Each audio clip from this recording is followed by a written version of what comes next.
She lived in palaces, walked red carpets, and shaped Egypt from behind the scenes. But when the nation demanded change, Suzanne Mubarak's perfect world shattered. Was she a graceful leader or a hidden force behind a crumbling regime? From love and luxury to scandal and silence, her story is full of secrets the world was never meant to see. What really happened to Egypt's most powerful First Lady? Let's uncover the truth behind the crown. Suzanne's story begins in 1941 in the quiet town of Minya, a place nestled along the Nile, far from the bustling capital. Born to an Egyptian pediatrician father and a Welsh nurse mother, Suzanne Mubarak grew up in a home that blended cultures and dreams. Her father, Saleh, had studied medicine in London, where he met Lily Palmer, a nurse from Pontypridd, Wales. Their love story set the stage for Suzanne's own journey, one that would take her from a small-town girl to the heart of Egypt's elite. As a teenager, Suzanne was vibrant and curious.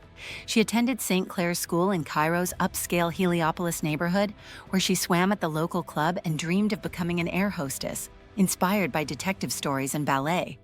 But fate had other plans. At just 16, she met Suzanne Mubarak, a 30-year-old Egyptian Air Force officer with a steady gaze and a promising career.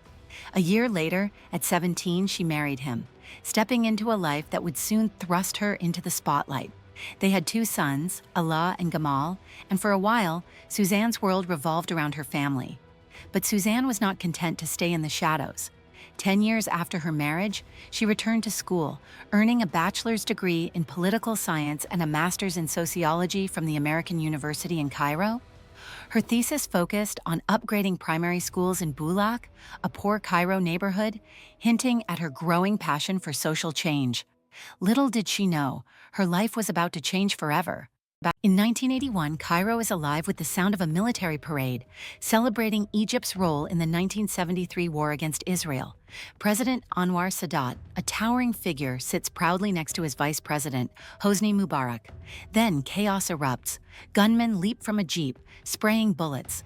Sadat falls, assassinated by Islamist extremists. Mubarak, grazed by a bullet, survives.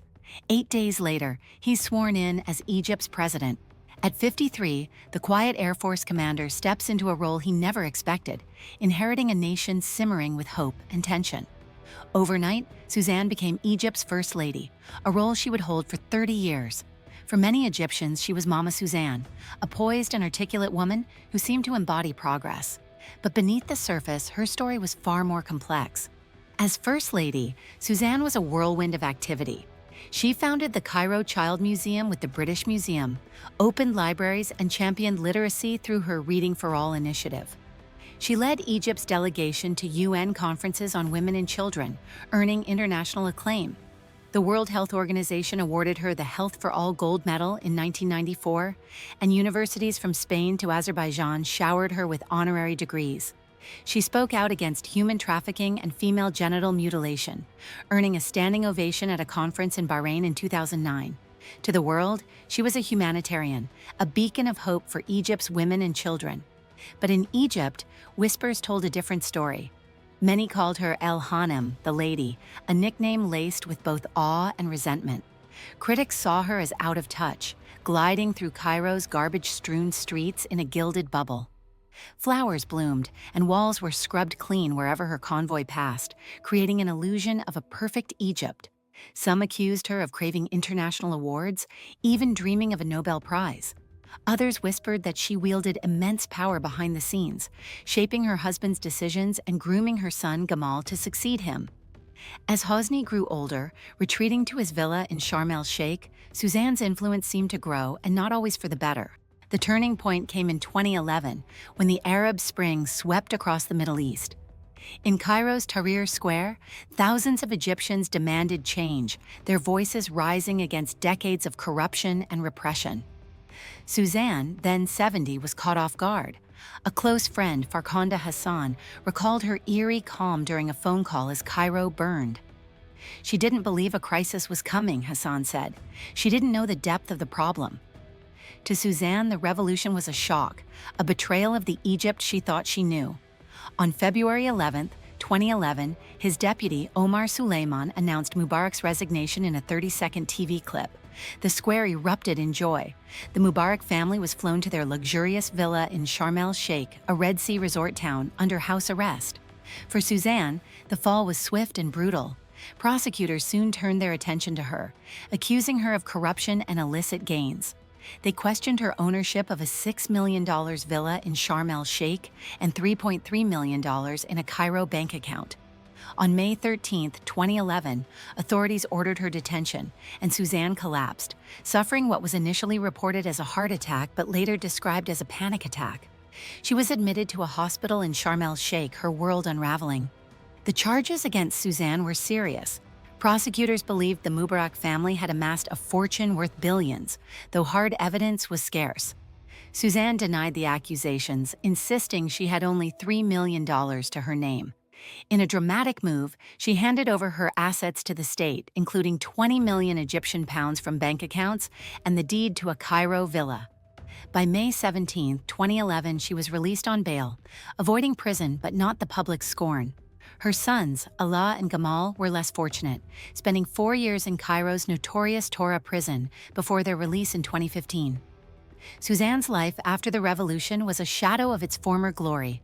She remained in Sharm el-Sheikh, moving between the hospital and the family's villa, a far cry from the palaces of her past. In 2019, a new chapter of hardship began. Alaa tweeted that his mother, then 78, was in intensive care, though he offered no details about her illness. Earlier that year, she had undergone back surgery and her health seemed fragile. "Things will be fine, God willing," Alaa wrote, trying to reassure his followers, but the news painted a picture of a woman battling both physical and emotional scars. The death of Hosni Mubarak in February 2020 at age 91 was another blow. Suzanne, now a widow, attended his state funeral in Cairo, a somber affair where President Abdel Fattah el-Sisi offered condolences. 3 days of national mourning followed, but for Suzanne, the loss was personal. She had stood by Hosni for 62 years, through triumphs and trials, and now she faced the future alone. So, where is Suzanne Mubarak now? As of 2025, she is believed to be living quietly in Egypt, likely in Cairo or Sharm el-Sheikh, far from the public eye. At 84, her health remains a concern, and she has largely retreated from the spotlight. The European Union lifted sanctions against the Mubarak family in 2021, allowing them to access frozen assets. But Suzanne's life is no longer one of power or prestige. She is a private citizen, a relic of a bygone era, her legacy a mix of admiration and controversy. Suzanne's story is a reminder of how quickly fortunes can change. Once celebrated as a champion of women and children, she became a symbol of an out-of-touch regime, her humanitarian work overshadowed by accusations of corruption and arrogance. Yet there's a human side to her tale. A young girl from Minya who married young, built a family, and tried to leave her mark on a nation. Her efforts to improve education and healthcare touched lives, even if her methods and motives were questioned. From palace halls to prison walls, Suzanne Mubarak's journey is filled with power, passion, and pain. But was she a misunderstood reformer or the quiet architect of Egypt's downfall? History may never fully decide. What do you think? Was she a symbol of progress or privilege? And should her legacy be remembered for her charity work or her silence during Egypt's darkest days? Let us know in the comments, and don't forget to like, share, and subscribe for more stories that uncover the truth behind the power.